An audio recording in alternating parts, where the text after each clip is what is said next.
Blackstone Audio presents Deadly Descent by Charlotte Hinger. In memory of my mother, Lottie Josie Smerchek Sutherland, who knew how to keep secrets.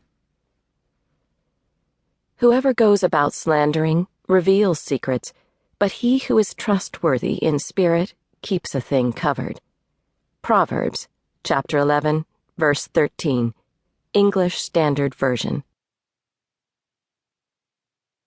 Chapter 1. She was coming for me. From the belly of the vault, I could hear Fiona Hadley making her way down the main hall of the county courthouse toward my open door. No mistaking those authoritative, high-heeled clicks echoing across the marble floor. It was a dusty Friday, the first week in September. Heavy, malevolent, sinus-destroying dust. I already had one headache. I didn't need another. Outside, fast-moving clouds scuttled across the sky like dingy cottontail rabbits looking for a hole. This cold snap was sudden, unsettling, and the threat of tornadoes always hovered in western Kansas.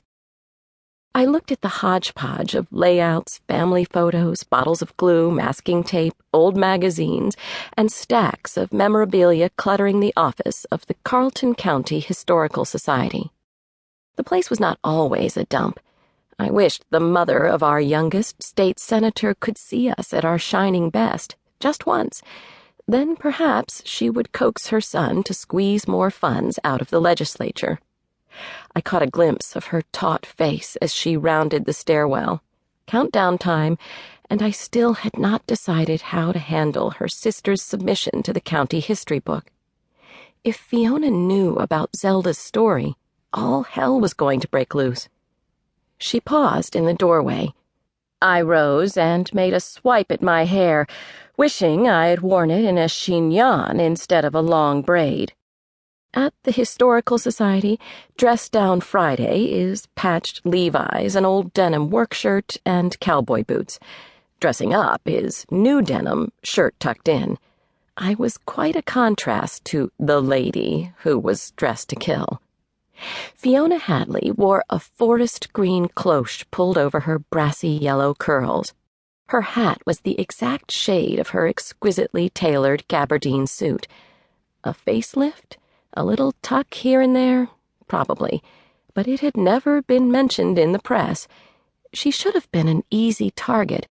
But the whimsical deities who manipulate the media gave everything Fiona did or said a benign spin. Although overdressed and outdated, she reminded columnists of an actress from an old 30s movie. Garbo, Harlow, Colbert, someone, some fetching beauty. "Hello, Fiona." "Lottie Albright. You're just the one I was looking for. You're hard at work, I see." Short, curt pleasantries when it usually took her 15 minutes to get a proper hello, how are you out of the way. Fiona's nose wrinkled as she looked at the crazy tangle of old pipes running the length of the 12-foot ceiling in our narrow, hot room.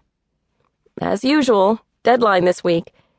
In addition to being the director of the Carleton County Historical Society, I was Fiona's son's election committee chairman for this area. Perhaps she was here about Brian and not her sister's story. "What can I do for you, Fiona?" "I want you to give me Zelda's story. I'm going to burn the damned thing." Stunned by her presumption, my skin prickled with fury, but I can nearly always choose my words. "How did you know about it? She just turned it in yesterday." "She called me. She said it would cause Brian trouble. I want it destroyed." Her voice was haughty, commanding, but her mouth trembled.